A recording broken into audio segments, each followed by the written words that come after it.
الرحمن الرحيم الحمد لله رب العالمين والعاقبة للمتقين ولا عدوان إلا على الظالمين أشهد أن لا إله إلا الله وحده لا شريك له وأشهد أن محمدا عبده ورسوله أدى الأمانة وبلغ الرسالة ونصح الأمة وجاهد في الله حق جهاده وتركنا على المهجة البيضاء ليلها كنهارها لا يزيغ عنها إلا هالك ونصلي ونسلم على النبي الأمين وعلى آله وصحبه أجمعين سبحانك لا علم لنا إلا ما علمتنا إنك أنت العليم الحكيم رب اشرح لي صدري ويسر لي أمري واحلل عقدة من لساني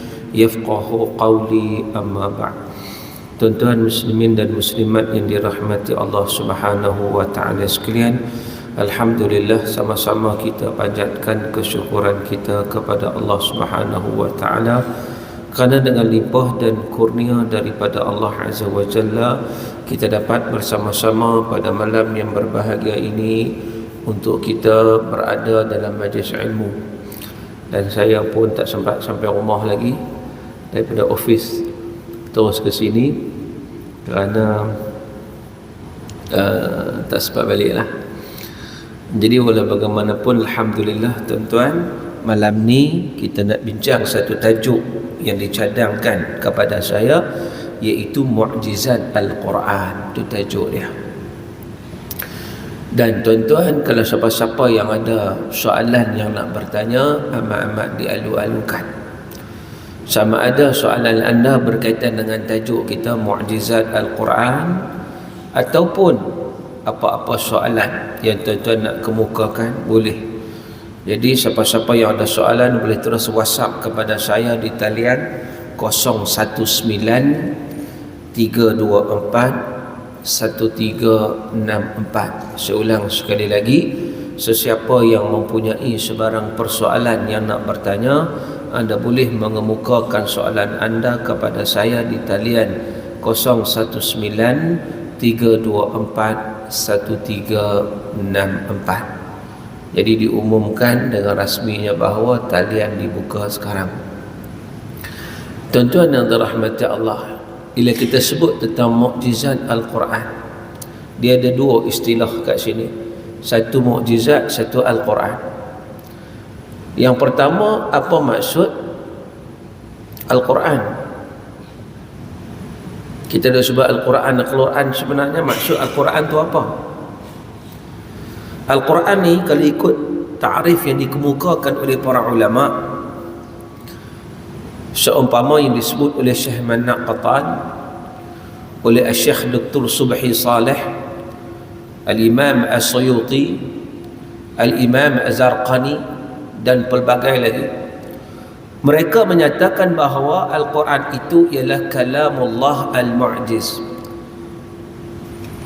Kalamullah, perkataan Allah, kalam Allah, al-mu'jiz, yang mempunyai mukjizat. Ini kita nak bincang ni, mukjizat Quran. Quran itu sendiri adalah kalamullah, kalam Allah yang ada mukjizat. Al-Munazzal ala Muhammadin sallallahu alaihi wasallam, yang diturunkan secara beransur-ansur kepada Nabi sallallahu alaihi wasallam. Quran ni tuan-tuan, dia turun dua peringkat. Satu peringkat turun sekaligus, satu lagi peringkat turun beransur-ansur. Bagaimana keadaan? Baik, pada Lailatul Qadar, malam Al-Qadar, Allah sebut dalam surah Al-Qadar, inna anzalnahu fi lailatul qadr, kami turunkan Al-Quran pada malam Al-Qadar.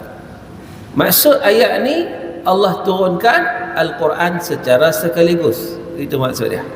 Sebab Allah menggunakan perkataan anzalna. Bila Allah guna perkataan anzalna, makna dia apa? Makna dia Allah turunkan Quran sekaligus. Sekaligus macam mana? Macam kita Taurat lah, sekaligus.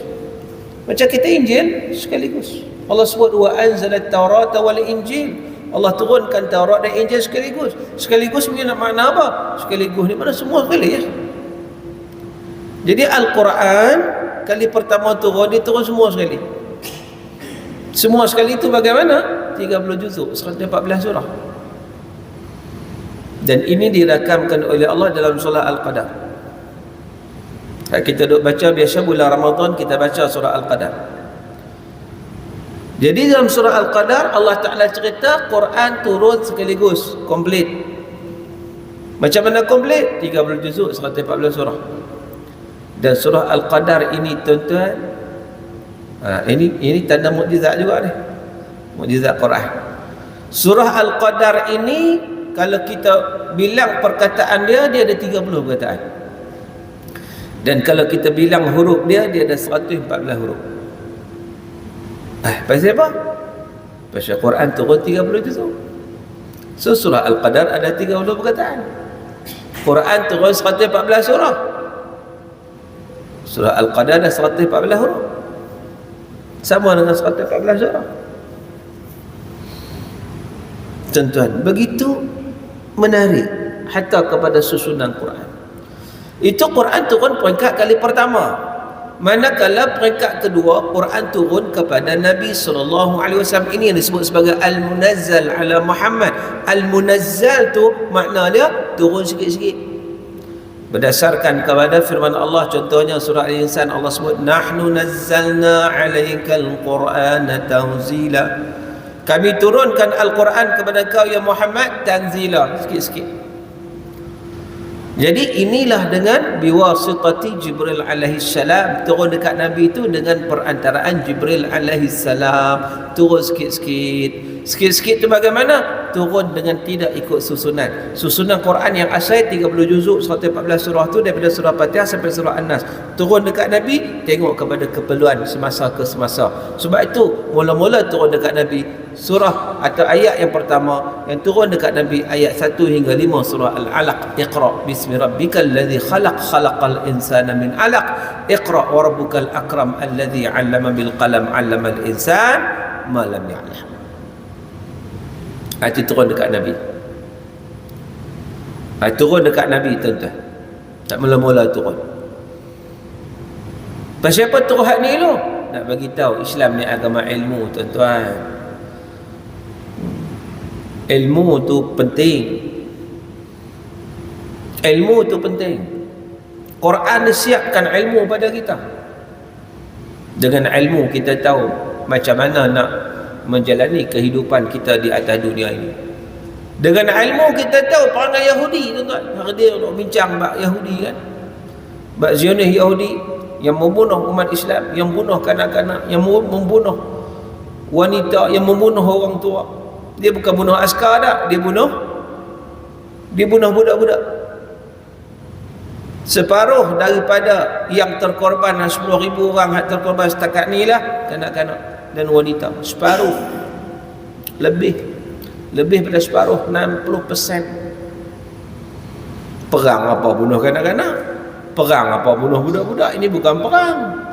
Perang ni lawan askar. Mereka tak boleh nak bunuh askar, tuan-tuan, adalah 2-3 orang kena, tapi mereka lepas geram, mereka bunuh budak-budak. Sampai menimbulkan kemarahan satu dunia. Satu dunia marah kepada puak Zionis tuan-tuan. Tapi sebenarnya Quran dah cerita. Puak Yahudi ni lagu mana? Jadi kalau kita ada ilmu tentang Al-Quran, kita tak terkejut tuan-tuan perangai mereka yang membunuh kanak-kanak tersebut. Sebab apa? Nabi pun dia bunuh. Quran cerita. Quran cerita tuan-tuan, Nabi pun mereka bunuh. Kalau setakat Nabi mereka bunuh tuan-tuan, Nabi yang diutuskan kepada mereka, yang nak ajak mereka beriman pada Allah, Nabi pun mereka bunuh, apatah lagi budak-budak. Dan bagi saya, maka saja bunuh budak-budak tu. Bukan kerana tak sengaja. Tak, mereka sengaja. Pasal apa mereka sengaja? Sebab mereka target budak-budak ni, kalau tak dihapuskan daripada sekarang, mereka akan membesar dan mereka akan menentang Zionis Yahudi. Sebab tu dia tak bagi tu, biar mati cepat. Esok dia tak dapat menentang mereka. Dia nak perhabis semua. Itu perangai Yahudi. Macam mana kita tahu tuan-tuan perangai dia apa? Quran cerita. Sebab tu iqra' dulu. Iqra' dulu. Tuan-tuan yang dirahmati Allah. Siapa ada di kalangan masyarakat kita?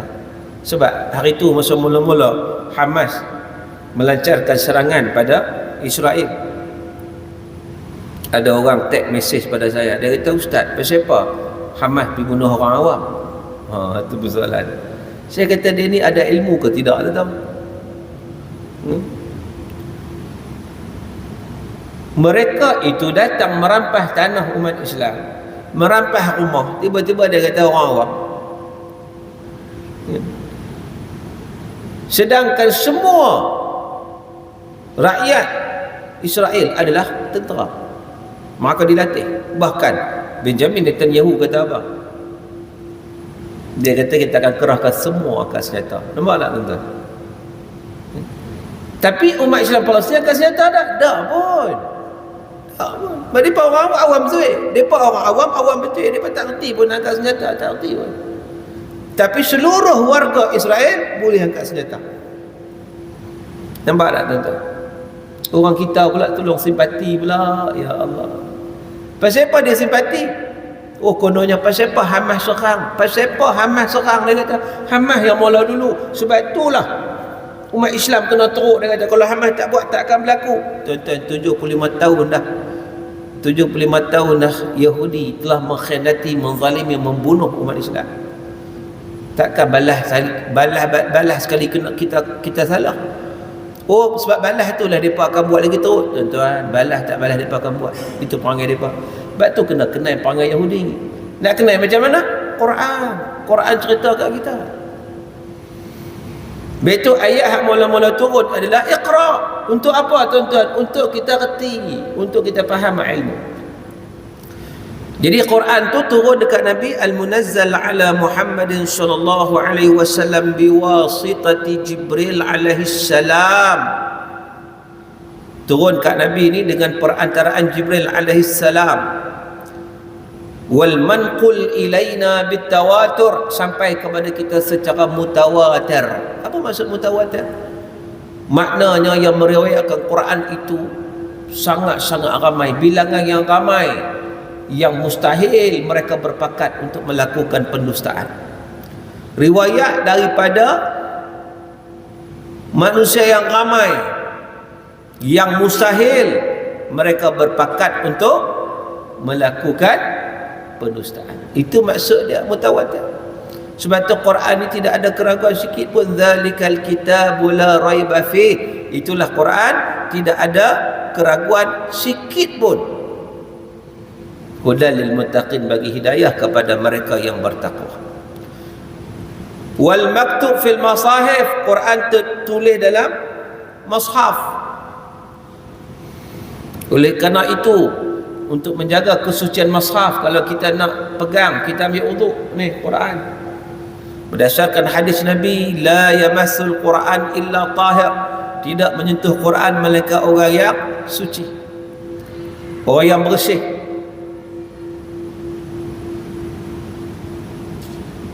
Dan Al-Quran ni al-mabdu' bi suratil Fatihah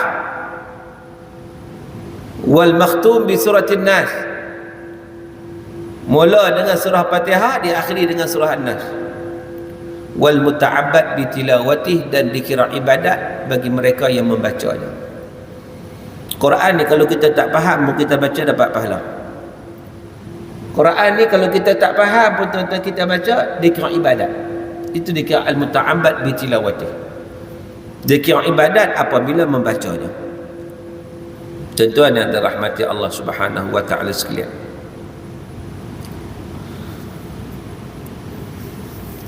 Jadi itu takrif Quran.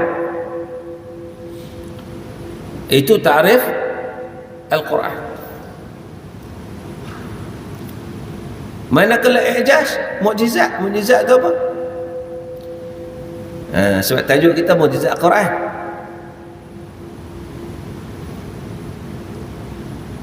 Mukjizat ni tuan-tuan, daripada perkataan a'jaza yu'jizu, i'jaz fahuwa mu'jiz. Tak apa, tak masuk bahasa Arab sih boleh tak? A'jaza yu'jizu, i'jaz maksud dia melemahkan. Mukjizat Quran ni maknanya Al-Quran melemahkan sesiapa pun yang tak percaya pada Quran, yang nak menentang Quran. Itu maksud mukjizat. Sebab itu Allah Ta'ala cabar kepada golongan yang ingkar. Apa cabaran Allah? Wa in kuntum fi raibin mimma nazzalna ala 'abdina fa'tu bi suratin min mithlihi wad'u syuhada'akum min dunillah in kuntum shadiqin. Kalau kamu ragu dengan apa yang kami turunkan, maknanya Allah Ta'ala kata kalau kamu ragu, kamu kata betul ke Quran daripada Allah ni? Betul kata Muhammad Bahniri bah. Dia ambil mana-mana maklumat, idea pada mana dia sampaikan. Sebab itu tuan-tuan, hikmahnya Nabi Muhammad ni adalah ummi. Ummi ni makna apa? Ummi ni makna apa? Ummi mak kan? Ummi mak kan? Ummi mak. Saya bila sebut mak tu Allah teringat bila tengok video orang Palestin, budak-budak ni cari mak dia, Allah menitik air mata tuan-tuan.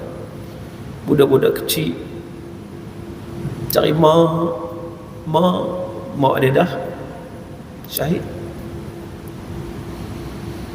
Budak-budak dia cari mak lu sebelum ayah ni.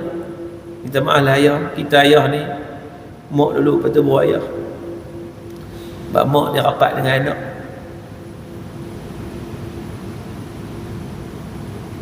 Budak-budak ni tuan-tuan yang tak tahu apa ni hak terselamat.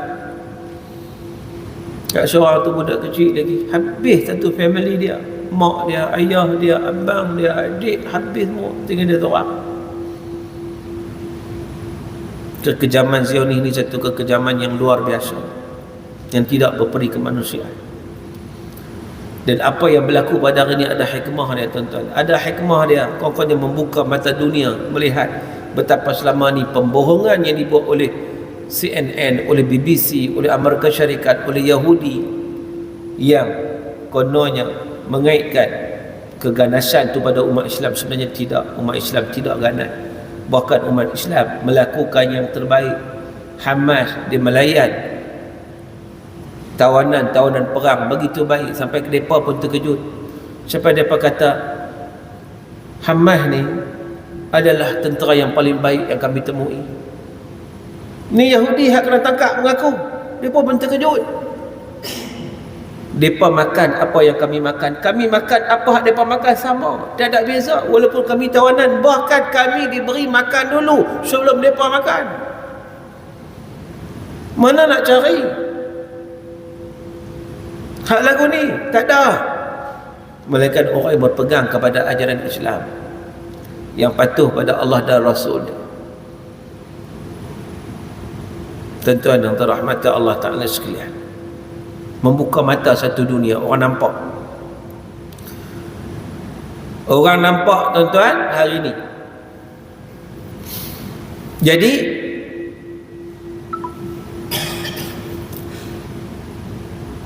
yang kata Quran ni mempunyai mukjizat. Mukjizat ni makna apa? Melemahkan siapa saja yang mencabar Quran. Haduk kata Quran daripada Muhammad, Nabi Allah jadikan ummi. Ummi ni maksud dia mak lah, betul lah mak. Tapi ummi ni juga maksud dia buta huruf. Pasal apa buta huruf ni dinisbahkan kepada mak? Ya, dia ada kaitan dengan mak. Ummi tu walaupun kita terjemah buta huruf, tak boleh membaca, tak boleh menulis, tapi dia ada kaitan dengan mak. Sebab apa? Sebab apa buta huruf ni tak boleh baca, tak boleh disebut ummi, sebut mak? Sebab waktu budak dilahirkan tuan-tuan, dia reti baca tak? Waktu kanak-kanak bayi dilahirkan itu, dia reti tak membaca menulis? Dia tak reti, dia tak tahu apa lagi. Lepas tu baru dia belajar baru reti. Maknanya orang yang baru dilahirkan, bayi yang baru dilahirkan, dia tak tahu apa-apa, dia tak boleh menulis, tak boleh membaca. Jadi bila seseorang itu sampai umur dewasa pun tetap tak boleh menulis dan tak boleh membaca, maka disebut sebagai ummi, refer kepada mak, macam dia baru dilahirkan oleh ibu dia yang tak boleh menulis dan tak boleh membaca. Orang kata pula, "Oi, Nabi tak boleh menulis, tak boleh membaca." Hei, ini sesuatu benda yang pelik, dia kata. Tuan-tuan, Nabi tak boleh membaca dan menulis itu merupakan satu keistimewaan. Kita tak boleh membaca menulis, ini merupakan satu keburukan. Apa beza dia? Sebab Nabi, tuan-tuan, Allah programkan tak boleh baca dan tak boleh menulis. Sebab apa Allah programkan macam tu? Sebab kalau Nabi boleh membaca, Nabi boleh menulis, betapa tohmahan orang akan kutuk, orang akan kata seolahnya Quran ni bukan daripada Allah, Quran itu daripada Muhammad. Muhammad baca toh daripada mana, Rom, Yunan, apa semua dia bawa mai kat kita. Satu. Yang kedua, Nabi tak boleh membaca, tak boleh menulis, tetapi Nabi boleh menyampaikan sesuatu yang sangat hebat. Al-Quran yang sangat hebat boleh disampaikan oleh Nabi yang tak tahu membaca. Macam mana Nabi boleh sampaikan? Ini satu perkara ajaib. Sebab Nabi sampaikan wahyu Allah, Al-Quran.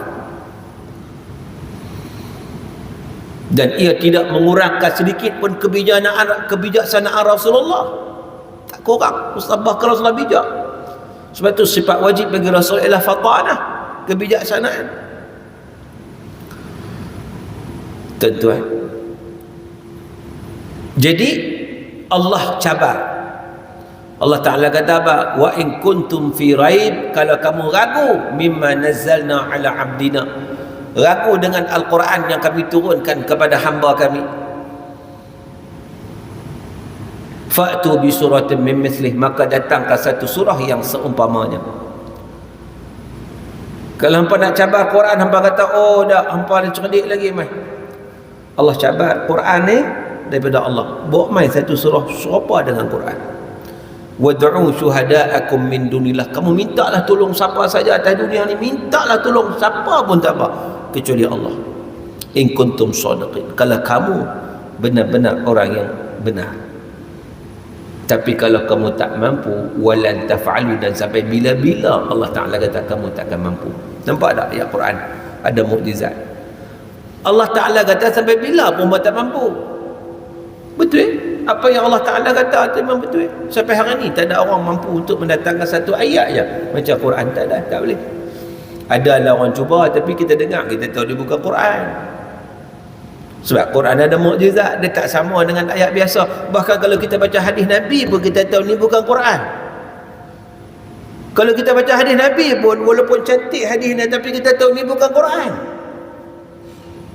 Sebab apa? Sebab Quran ni daripada Allah, tak ada siapa pun boleh bawa mai Quran, tak boleh. Betul Allah cabar. Itu yang kita mukjizat tu Quran ni. Dan para ulama ketika mana membicarakan tentang mukjizat Quran ni, mereka bagi dua. Pertama, mukjizat dari sudut lafaz, perkataan. Yang kedua, mukjizat dari sudut madmun, isi kandungan Quran juga mempunyai mukjizat. Contoh, tuan-tuan, yang pertama dia panggil mukjizat dari sudut perkataan al-bayani. Setiap perkataan yang Allah datangkan dalam Quran itu mempunyai mukjizat. Sebab tu Allah cabar. Kalau kita tengoklah huruf muqatta'ah, alif lam mim zalikal kitab, yasin wal qur'anil hakim, taha ma anzalna 'alaikal qur'ana litashqa. Nampak tak? Setiap huruf muqatta'ah Allah sebut alif lam mim, huruf alif lam mim. Lepas tu Allah sebut apa? Quran. Zalika, itulah Quran. Mana Quran terbentuk daripada huruf-huruf ni. Yasin, huruf ya, huruf sin, wal Quran hakim, Quran yang bijaksana. Makna apa? Quran main daripada huruf-huruf ni. Taha ma anzalna 'alaikal Quran litashqa, kami tak turun Quran untuk kesengsaraan pada kamu. Makna Taha, maknanya kata para ulama, Allah sebut lepas daripada huruf muqatta'ah, dia panggil huruf muqatta'ah, Taha, Alif, Lam, Mim, semua tu huruf muqatta'ah. Lepas tu Allah sebut tentang Quran. Pasal apa? Pasal Allah nak bagi tahu, nak mencabar, ni Quran yang terkandung ataupun terbentuk daripada perkataan-perkataan huruf-huruf yang orang Arab tahu, orang Arab kenal, bahkan orang Arab menggunakan dalam percakapan mereka, tapi tidak seorang pun hak boleh ramai satu ayat dia serupa macam Al-Quran yang menggunakan huruf yang sama. Allah bukan guna huruf lain, huruf sama, huruf hijaiyah tu. Dan Arab dah guna huruf tu. Memang dah guna dalam syair mereka, dalam qasidah mereka, dalam percakapan mereka. Tapi tidak seorang mampu untuk bawa main satu ayat macam Quran. Tak boleh. Pasal apa? Pasal Quran ada mukjizat, melemahkan sesiapa sahaja. Itu yang pertama, mukjizat dari sudut ayat. Tentu adalah rahmat Allah Subhanahu wa taala sekalian. Yang kedua, mukjizat dari sudut isi kandungan Quran. Contoh para ulama sebut mukjizat dari sudut syariah, tasyri', pensyariatan, hukum hakam yang Allah datang dalam Quran. Sama tak dengan hukum hakam manusia? Tak sama. Sebab hukum hakam dalam Quran ini ada mukjizat.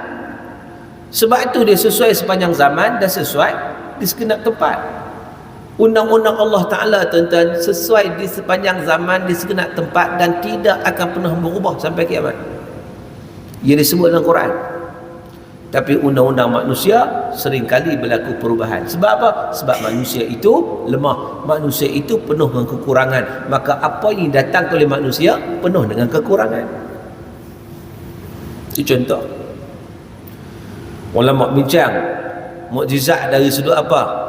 Nafsi, psikologi, jiwa, kejiwaan. Quran ada mukjizat, tuan-tuan. Sebab itu kalau orang rajin baca Quran, jiwa dia akan tenang. Ala bizikrillah tatma'innul qulub. Bukankah dengan mengingati Allah, antaranya baca Quran, boleh memberi ketenangan kepada jiwa? Almarhum ada seorang ni, saya pernah jumpa dia.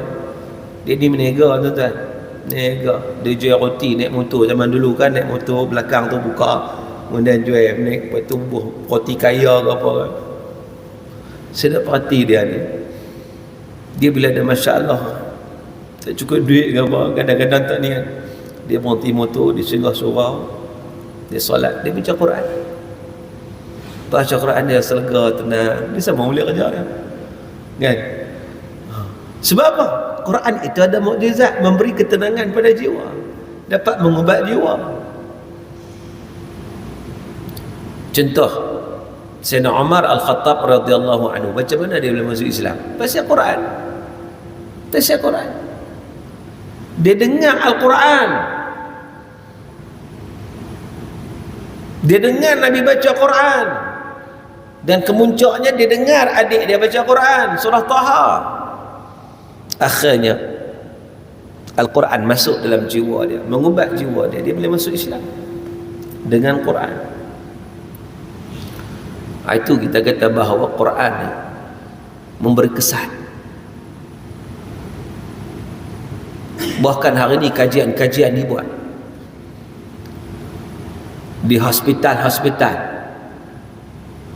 Mereka yang mendengar Quran akan cepat sembuh daripada mereka yang tak dengar Quran.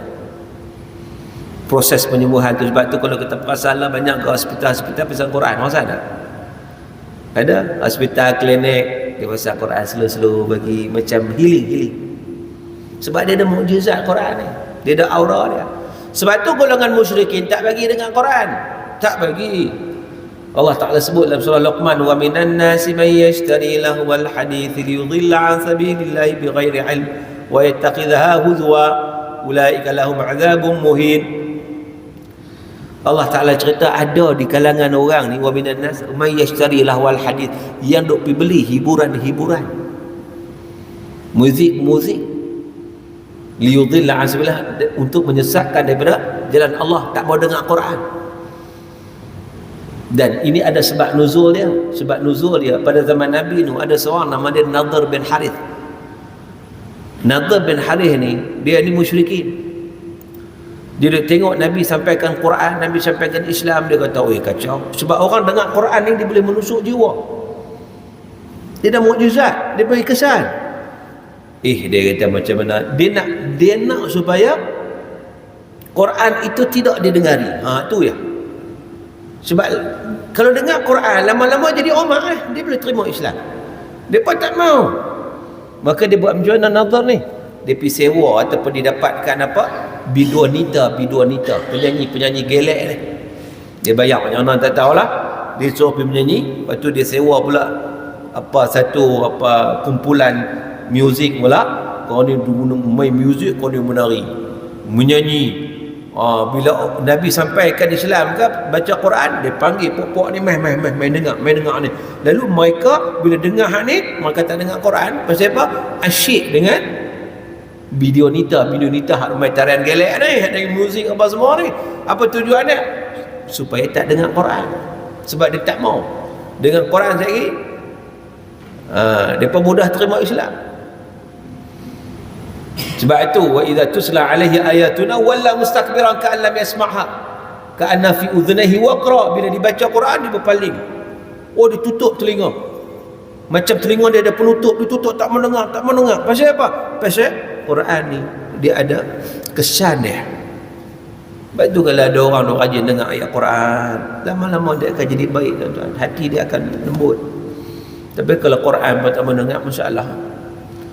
Quran ada mukjizat dari sudut psikologi, dari sudut nafsi, dari sudut kejiwaan. Quran ada mukjizat dari sudut ghaibi. Apa tu ghaibi?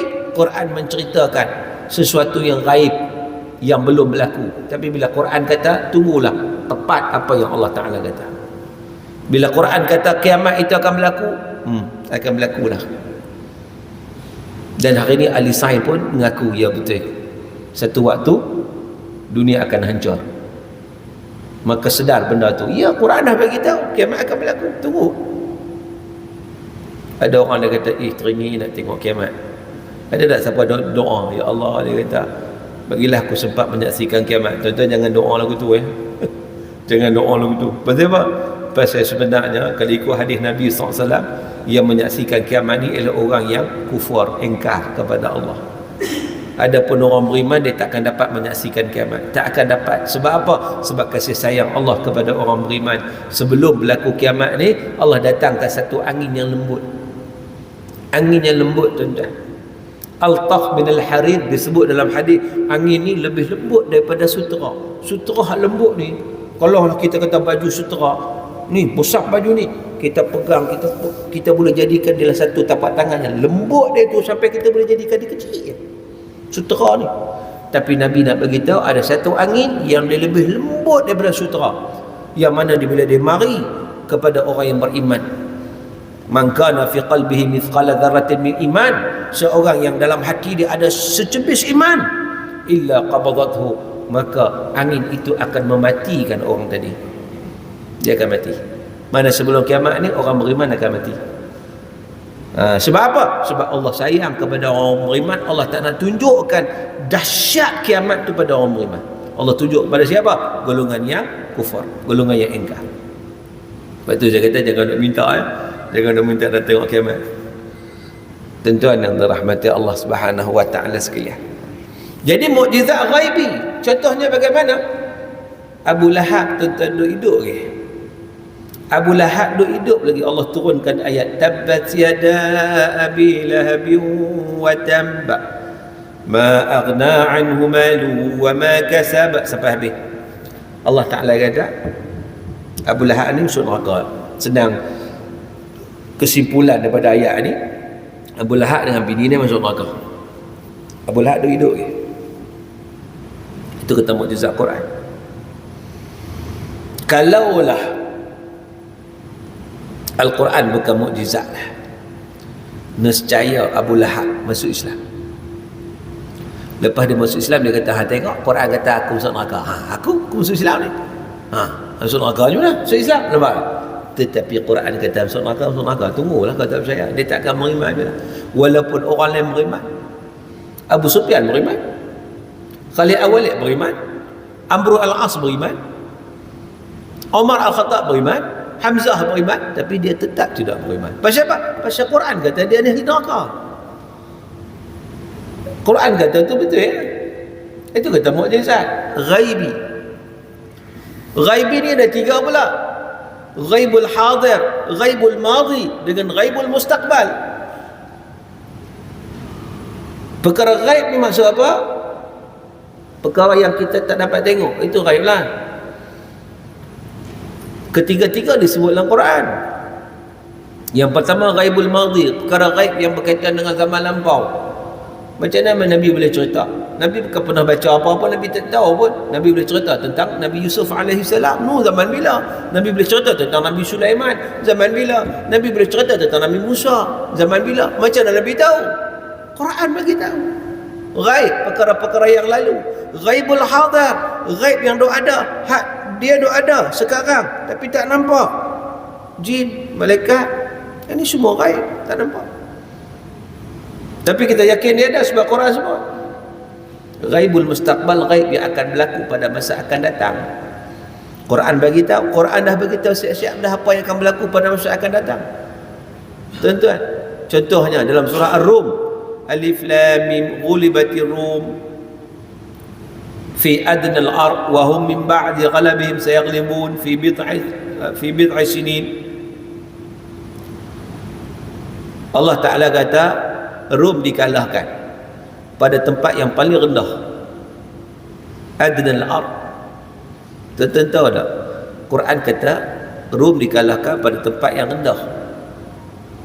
Rendah tu di mana? Di sekitar Laut Mati. Hari ni baru orang tahu, 1400 tahun orang tahu Allah sebut di tempat yang rendah. Memang betul, tempat itu paling rendah dalam dunia. Tempat itu paling rendah dalam dunia sebenarnya. Besok ilmu geologi mengetahui tentang perkara tersebut.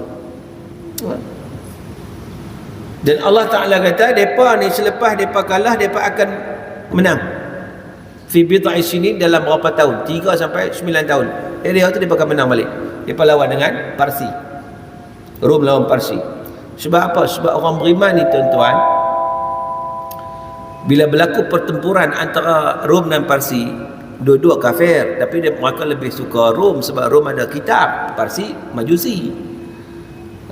Jadi bila Rom kalah, puak musyrikin kutuklah. Musyrikin ni suka Majusi sebab sama-sama sembah berhala ni, api sebagainya. Quran bagi tahu, tengok nanti dalam berapa tahun, tak sampai 9 tahun ni Rom akan menang balik. Sungguh tuan-tuan, 7 tahun lepas tu Rom mendapat menang balik, yang sebagaimana yang Allah Ta'ala cerita. Itu kita gaib, benda akan datang. Tuan-tuan dah masuk waktu isyak, kita bagi laluan dulu untuk azan isyak dikumandangkan. Dipersilakan, nanti selepas azan isyak insya-Allah kita sambung.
Baik, tuan-tuan yang dirahmati Allah Subhanahu wa taala sekalian, kita sambung perbincangan kita, iaitu tentang perkara-perkara ghaib. Tentang perkara-perkara ghaib yang kita sebut tadi sebagai ghaibul mustaqbal.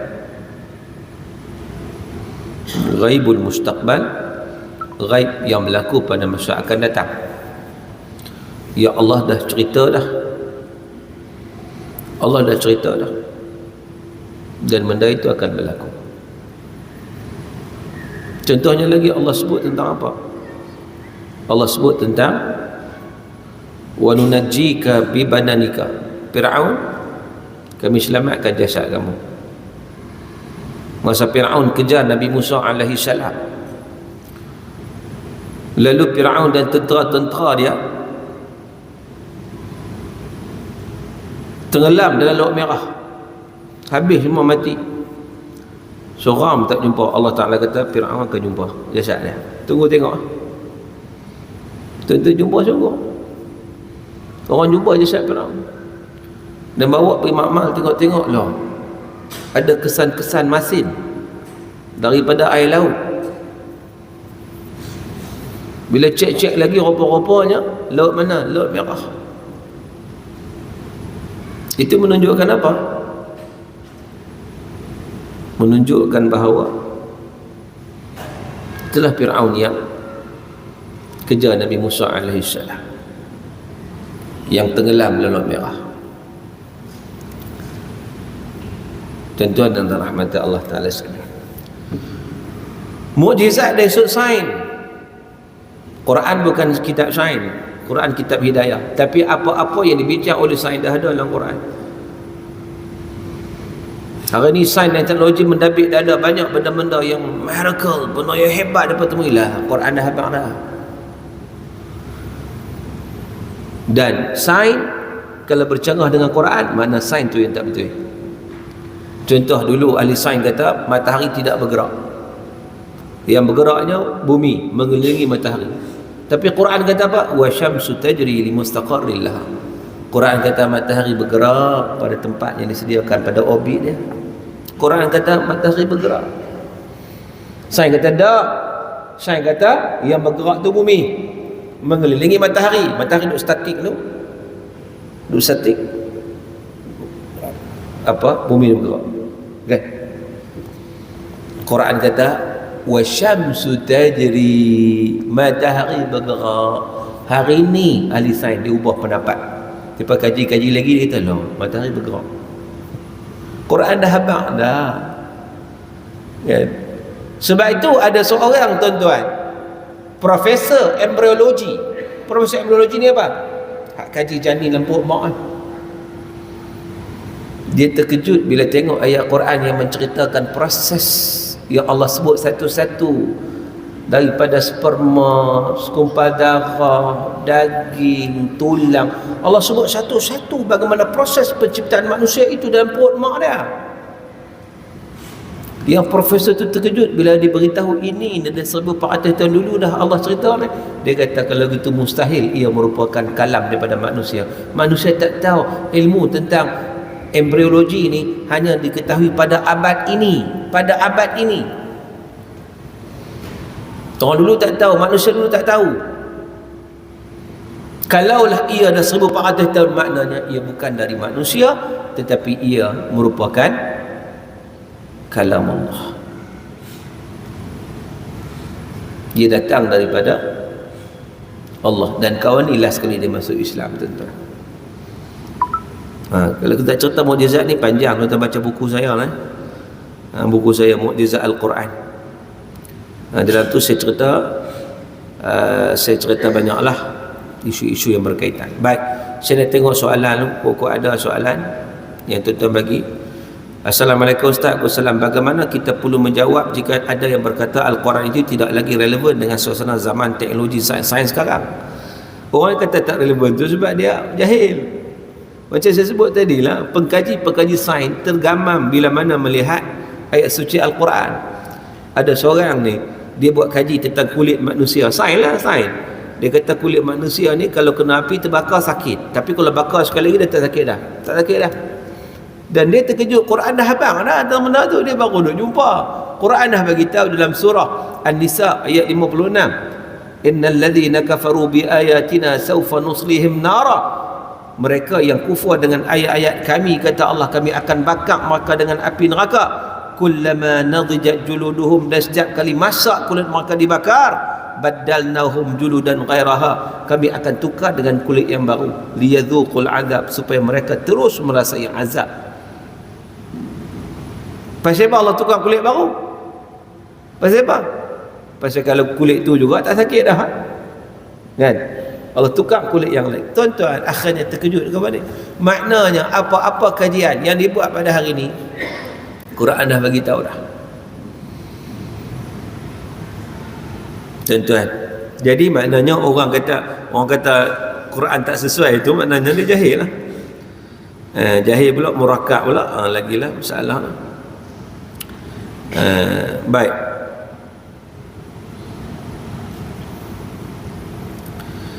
Tuan-tuan yang dirahmati Allah Ta'ala sekalian, ni Assalamualaikum warahmatullahi wabarakatuh. Saya nak tanya, boleh tak kita buat solat tahajud tanpa tidur dulu? Solat tahajud tanpa tidur, maksud tahajud ni apa? Maksud tahajud adalah meninggalkan tempat tidur. Itu maksudnya. Asal solat tahajud ni maknanya kita tinggal tempat tidur, kita solat. Itu asal tahajud. Kalau kita tak tidur, dia tak panggil tahajud. Sebab kita tak tinggal tempat tidur. Namun begitu setengah ulama kata, kalau orang jenis tak tidur malam ni pakai telefon tahajud lah, maka boleh. Boleh buat walaupun dia tak tidur.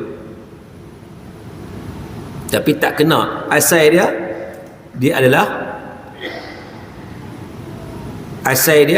adalah bangun tidur. Sebab apa? Sebab bila kita tidur, kita nak bangun pula, tu yang jadi cabaran, betul tak? Tapi kalau kita tak tidur, tak cabaran sangat. Ni cabaran kalau tak tidur. Tak, memang kita nak jaga. Tak sama kan? Itu asal dia. Tapi buat macam mana ada orang memang tak boleh tidur, tak apalah. Ada setengah ulama membenarkan. Assalamualaikum Ustaz. Nak tanya, Al-Quran makhluk juga ke? Pernah ditanya soalan ini dulu kepada saya. Tuan-tuan, ini fitnah yang berlaku kepada Ahmad bin Hanbal. Pada zaman itu Mu'tazilah yang memerintah, dia paksa Ahmad bin Hanbal kata Quran itu makhluk. Ahmad kata tidak, Quran itu kalam Allah. Kalau makhluk mana Allah yang ciptakan benda baru, sedangkan dia nisbah kepada Allah kalam Allah. Maka dengan sebab itu Imam Ahmad bin Hanbal dipukul. Disebab dia tetap menyatakan Al-Quran kalamullah. Dia dipaksa untuk kata Al-Quran makhluk. Dia kata Al-Quran kalamullah, sampai dia dibalun, diseksa. Zaman tu lah. Baik, nak ceritanya betapa menegakkan kebenaran itu merupakan satu keutamaan. Ustaz, saya nak tanya soalan tentang solat ganti qada. Setahu saya solat ganti ni tak ada masa yang ditetapkan. Soalan, boleh tak saya solat qada maghrib dan isyak dibuat selepas solat maghrib? Mula-mula saya qada maghrib, lepas tu saya qada solat isyak. Boleh. Memang solat qada ni tidak ada waktu yang ditentukan. 24 hours. Bila-bila kita nak solat pun boleh. Hatta waktu larangan solat pun kita boleh solat qada. Waktu larangan solat tu waktu bila? Lepas solat asyar sampailah maghrib. Tak boleh solat waktu tu, solat sunat tak boleh, tapi solat qada boleh. Lepas asyar nak qada apa? Nak qada subuh, lepas subuh nak qada zuhur, lepas tu nak qada asar, nak qada maghrib, nak qada isyak, boleh, tak ada masalah. Maknanya solat qada ini solat yang boleh ditunaikan pada bila-bila masa. So tidak ada masalah, insya-Allah. Tuan-tuan yang dirahmati Allah Ta'ala sekalian, itu saja soalan yang masuk pada saya dalam WhatsApp ni. Sekarang saya buka soalan secara lisan. Dipersilakan siapa-siapa yang nak tanya apa. Satu lagi soalan ni. Lagi satu, saya solat tahajud pukul 5.30 pagi, lepas tu saya solat witir 1 rakaat secara duduk. So soalannya apa? Ni nak habaq? Tak soalan. Kan? Boleh ke? Itu soalan. Boleh ke? Solat tahajud pukul 5.30 boleh? Lagi mana belum subuh boleh? Tapi dekat kat ujung lah 5.30 sebab sekarang subuh awal. Waktu peak time dia, peak time solat tahajud ni 2/3 malam ataupun 1/3 akhir malam. Itu waktu yang paling peak time. Pukul 3.30 pukul 4 ke 4 pagi. Itu waktu yang terbaik. Tapi walau bagaimanapun waktu dia boleh lajak sampai sebelum subuh. Jadi 5.30 tu boleh lagi lah. So tahajud 5.30 boleh. Lepas tu salat witir. Ya, witir pun boleh sebab sebelum masuk subuh. Subuh tak boleh lah. Witir 1 rakaat. Ya, sekurang-kurang witir ni 1 rakaat. Boleh. Tapi elok buat 3. Ni masa suntuk dia kata tak ada buat 3, buat 1. Okey, 1. Satu soalan lagi. Solat cara duduk tidak ada masalah. Solat sunat boleh. Solat fardu ya tak boleh. Solat fardu ni tuan-tuan, kita duduk sedangkan kita mampu berdiri, solat kita tidak sah. Itu solat fardu. Adapun solat sunat tak ada masalah nak duduk. Boleh. Walaupun kita mampu berdiri tapi kita nak duduk, boleh. Itu beza solat sunat dengan solat fardu. Okey. Itu je soalan. Bukan soalan lisan. Dipersilakan siapa-siapa nak tanya apa. Ya.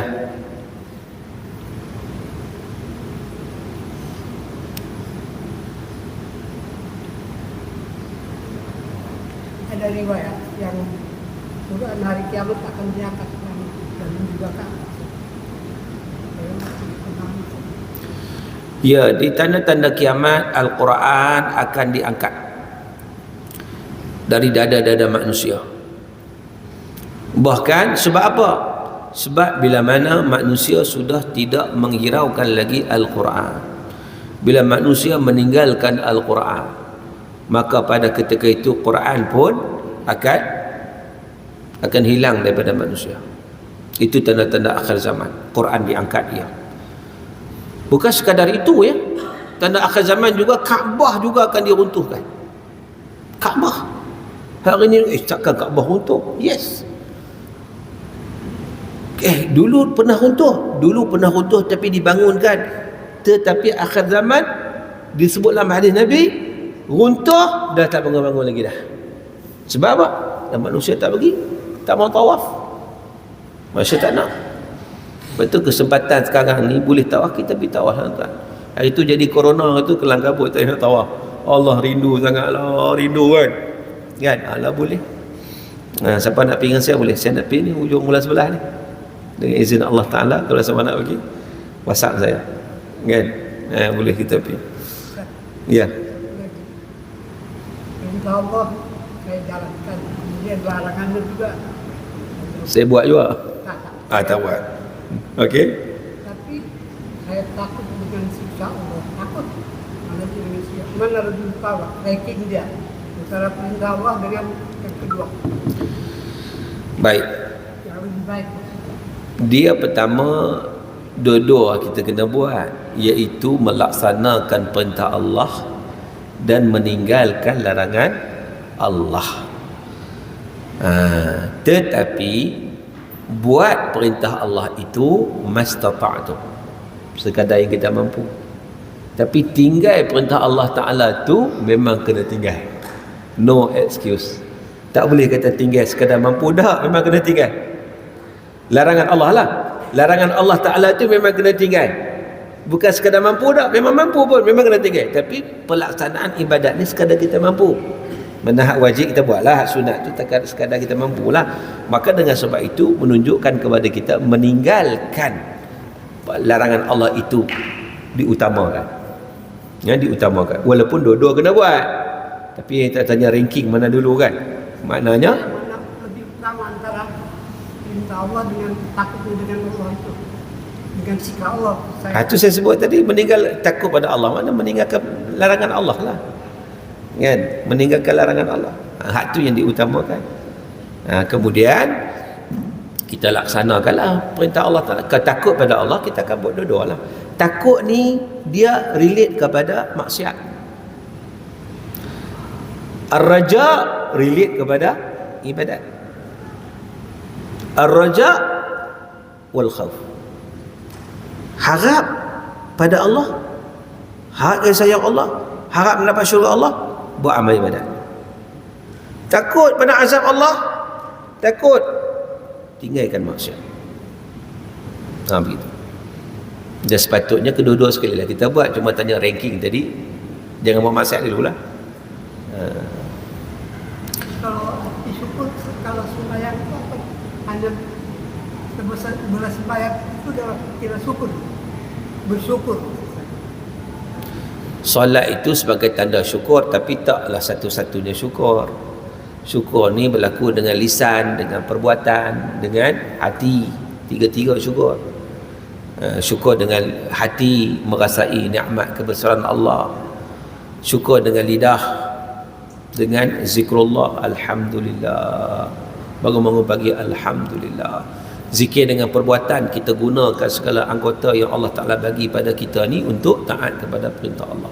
Jadi bukan solat sajalah tanda syukur, kan? Dia merangkumi ketiga-tiga tadi. Syukur dengan qalbi, syukur dengan lisan, qauli, syukur dengan fi'ali, dengan perbuatan. Kalau tentang syafaat, yang syafaat adalah dari Nabi, tapi jamilah orang saya akan bisa memberikan syafaat. Kita dapat syafaat daripada Rasulullah sallallahu alaihi wasallam. Itu syafaat yang paling utama, dan para nabi yang lain tu pada umat-umat dia lah. Kita ni umat Nabi Muhammad sallallahu alaihi wasallam, macam mana kita nak pergi kepada nabi-nabi yang lain? Sebab itu ketika mana umat ni meminta para nabi, hatta syafaat uzma pun yang boleh bagi pun hanyalah junjungan besar baginda Nabi sallallahu alaihi wasallam. Setiap nabi tu ada umatnya, dan kita umat Nabi Muhammad sallallahu alaihi wasallam. Maka setiap umat akan ikut nabi dia lah. Kalau bagi mereka yang beriman dengan nabi, tak beriman memang tak dapat lah. Ada soalan lagi tuan-tuan? Ya? Wakil ke seorang Baik tuan-tuan dan dirahmati Allah Ta'ala sekalian. Ya. Satu lagi. Dari riwayat Nabi tak ada kotoran yang besar. Maksudnya ditelan bumi. Apa dia? Nabi tak ada kotorannya. Maksudnya ditelan bumi. Tak faham. Tak ada kotoran Nabi, tak ada. Kotoran Nabi tak ada. Nabi tak ada kotorannya. Maksudnya ditelan bumi terus. Siapa kata? Mana riwayatnya? Saya sudah tanya orang. Tanya orang, tak bukan riwayat. Maksudnya Nabi tidak ada kotorannya. Ada, Nabi manusia. Nabi manusia. Nabi bukan malaikat. Sifat manusia ada pada Nabi. Cuma berbeza dengan kita. Nabi tak ada busuk, tak ada wangi, tapi manusia. Lepas tu dalam hadis cerita Nabi buang air. Kau tak ada kotoran, nak buang apa? Kan? Tapi tak serupa macam kita lah. Tapi tetap itu disebut sebagai benda yang keluar dari tubuh, dipanggil kotoran lah. Kadang-kadang ada orang dia terlalu terima entah apa-apa, sehingga akan disebut bahawa bila jenazah Nabi itu airnya tu naik ke atas langit, jadi hujan, macam-macam cerita. Itu tak ada riwayat. Riwayatnya cakap orang tidak diterima. Sampai ke Ustaz SAW perlu ke ambil sambil dengar ceramah dan dalam masa yang sama berzikir? Maksud saya mungkin kurang fokus sebab dua benda dalam satu masa. Tak salah, tapi kurang cerdik sikit lah. Sebab apa? Sebab dia fokus pada ilmu itu yang lebih utama, kan? Jadi dia nak fokus tak boleh lah, kali dua-dua tak dapat. Ibarat pepatah menyatakan, yang dikejar tak dapat, yang dikendong berciciran. Fahamlah dia punya apa? Dia punya pepatah itu. Okey. Baik tuan-tuan dan dirahmati Allah Ta'ala sekalian, kalau tak ada soalan tak katalah. Mbak tengok Isyak ni mau ramai, maghrib tak ada orang ni pasal hujan. Kan? Hujan tadi kan. Jadi sekadar itulah perbincangan kita. Moga-moga insya-Allah sikit sebanyak yang kita bincang pada malam ini diberkati dan dirahmati oleh Allah Ta'ala. Moga-moga kita dapat diberi kekuatan oleh Allah untuk kita mentadabbur ayat-ayat suci Al-Quran, kita mendekatkan diri dengan Al-Quran, dan insya-Allah mudah-mudahan ianya dapat memberi kebaikan pada kita apabila kita mentadabbur memahami, menghayati dan mengamalkan isi kandungan Al-Quran. Sebagaimana yang Allah Ta'ala sebut, afala yatadabbaruna al-Quran am ala qulubin aqfaluha, apakah mereka tidak mentadabbur Al-Quran ataupun hati mereka terkunci mati. Moga-moga kita termasuk dalam kalangan hamba Allah yang sentiasa mendekatkan diri kita dengan mukjizat yang paling besar yang dikurniakan oleh Allah kepada Nabi SAW, yang menjadi panduan kepada umat sampai kiamat, iaitu Al-Quranul Karim. Wallahu ta'ala alam. Apa yang baik datang daripada Allah SWT. Saya pun maaf. Sekian aqulu qawli hadha wa astaghfirullahal azim li wa lakum wa billahi taufiq wa hidayah. Wassalamualaikum warahmatullahi wabarakatuh. A'udzu billahi minasyaitonir rajim. Bismillahirrahmanirrahim. Alhamdulillahi rabbil alamin wassalatu wassalamu ala asyrafil mursalin wa ala alihi wa sahbihi ajma'in. Allahumma ja'al jam'ana hadha jam'an marhuma wa tafarruqana min ba'dihi tafarruqan ma'suma. Allahumma faqihna fid din wa 'allimna at-ta'wil. Allahumma atina afdala ma tu'ti 'ibadaka salihin. Allahumma inna naj'aluka fi nuhuri a'da'ina wa na'udzu bika min shururihim. Allahumma rudda kaidahum 'ala nuhurihim. Allahumma baddid shamlahum wa farriq jam'ahum wa shattit kalimatahum wa zalzil aqdamahum wa sallit 'alaihim kalban min kalabik ya qahhar ya jabbar ya muntaqim ya Allah ya dzal jalali wal ikram. Allahumma ya munzil al-kitab wa ya mujri sahab wa ya hazim al-ahzab ihzimhum wansurna 'alaihim ya rabbal alamin. Rabbana 'alaika tawakkalna wa ilaika anabna wa ilaikal masir. Rabbana atina fid dunya hasanah wa fil akhirati hasanah wa qina azaban nar. Wa sallallahu ala sayyidina Muhammad wa ala alihi wa sahbihi wa baraka wa sallam. Walhamdulillahi rabbil alamin. Taqabbalallahu minkum. Terima kasih Ustaz. Yes, sir.